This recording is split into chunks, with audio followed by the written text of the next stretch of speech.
Deception is the act of causing someone to accept as true or valid what is false or invalid.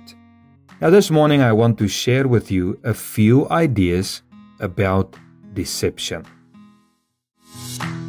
It is time for Taste the Word, your weekly serving of God's Word. I am Fani Meiberg and I'm excited to share with you today. I greet you once again on this wonderful Friday morning. And this morning I want to speak to you about a few ideas about deception. My scripture I want to read with you this morning is Deuteronomy chapter 11 verse 16 that says, "Take care lest your heart be deceived and you turn aside and serve other gods." You know what? We must always allow the Bible to explain itself or to explain things like deception or salvation or hope or love. We must go to the Bible and allow the Bible to explain to us the meaning of that truth that you want to know. You know, Derek Prince once said that deception, not sickness, poverty or persecution, is the greatest single danger in the end of the age. Now, I have no doubt in my mind that we are living in the end of the age because deception is the cause of many lukewarm, cold, and spiritually distracted people. Now, let me just give you the meaning of deception again.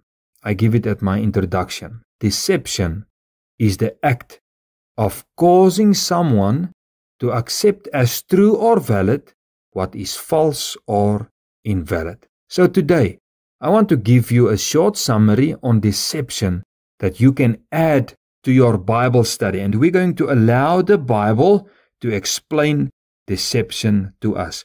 Now, firstly, deception, you must know it. Deception is born of the devil. It is a Satan instrument.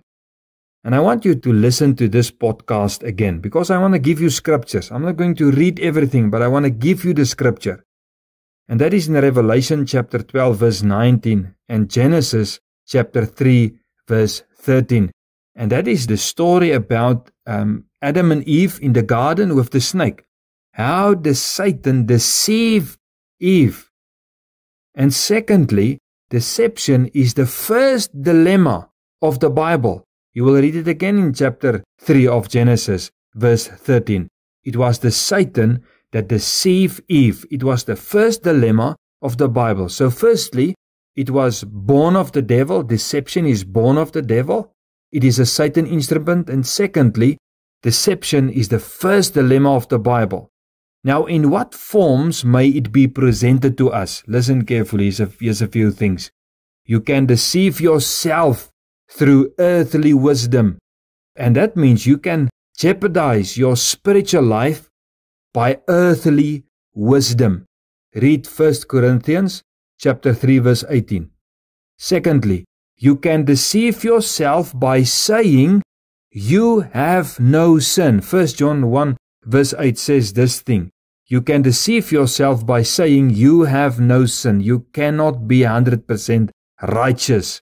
Only through Jesus, but you as a person have some other kind of sin and some other form of sin in your life. Number 3, others can deceive you with empty arguments that sin is not sin. This is what happened in the Garden of Eden. Satan deceived Eve by saying that sin is not sin. Ephesians chapter 5 verse 6, you can read it. Number 4, bad friendships can deceive you. Go and read what Paul says in 1 Corinthians 15:33. He says that thing about the bad company that corrupts good character. You remember that one? Bad friendships can deceive you. The second one, your tongue, words, has the ability to deceive your heart. Go and read James chapter 1. And especially this one in verse 26. Your tongue, in other words, words, has the ability to deceive your heart. And then Number 6, deceivers. And that is in Afrikaans, it is the waarsêers. For those of you who are Afrikaans, the deceivers.